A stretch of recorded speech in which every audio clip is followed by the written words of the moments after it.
Mes chers compatriotes, élire le président de la République est un acte très sérieux et qui va conditionner notre vie, non pas pendant quelques semaines ou quelques mois, mais pendant 7 ans. 7 ans pendant lesquels les épreuves ne nous seront certainement pas comptées, pendant lesquels nous devons affirmer notre volonté et nous donner les moyens d'améliorer le bien-être des Français et aussi la grandeur de la France. Ce n'est donc pas un geste d'humeur, c'est un geste de réflexion. Le 24 avril dernier, vous vous êtes prononcé. Un tiers ont approuvé la démarche du candidat du Parti socialiste. 36% ont soutenu l'action de redressement et approuvé le projet de ma majorité, de mon gouvernement, et lui ont apporté ses voix. Mais 30%, ce qui est beaucoup, ont marqué en votant pour d'autres leur mécontentement ou leurs inquiétudes. Je les ai compris. Il y a dans les perspectives qui s'ouvrent des préoccupations qui sont prioritaires. Mais je voudrais vous demander qui, entre le candidat socialiste et moi, est le mieux à même d'y répondre. Le chômage? Pendant 5 ans, les socialistes l'ont laissé augmenter considérablement. Depuis 2 ans, je l'ai stabilisé et j'ai amorcé sa diminution, notamment pour les jeunes. La protection sociale? Le candidat socialiste a remis en cause les intérêts des chômeurs, notamment de longue durée, ou les droits des pré-retraités.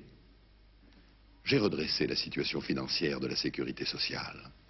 Et je suis en mesure aujourd'hui non seulement d'assurer l'équilibre pour ce qui concerne les retraites, mais également de prévoir une nouvelle conquête sociale, c'est-à-dire le droit pour tous d'avoir une activité minimum garantie, rémunérée et comportant la protection sociale.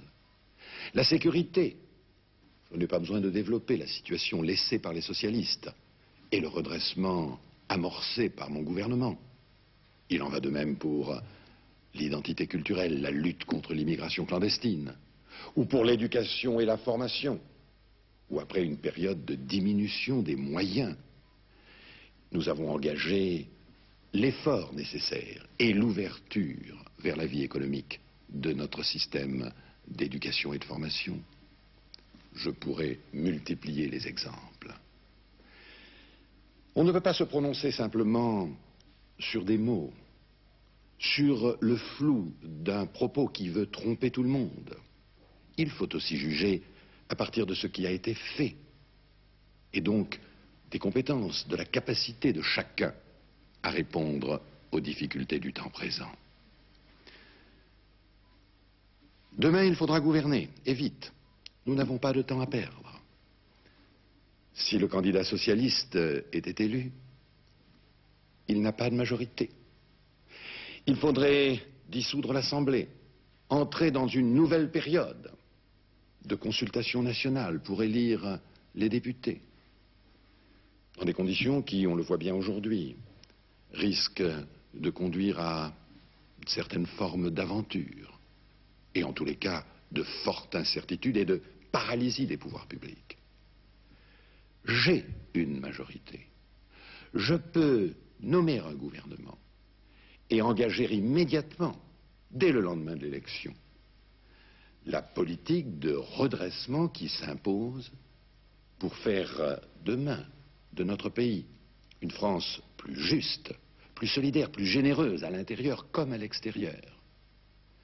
Une France mieux à même d'être entendue dans le monde et d'assumer sa grandeur qui fait partie de son histoire et de notre ambition.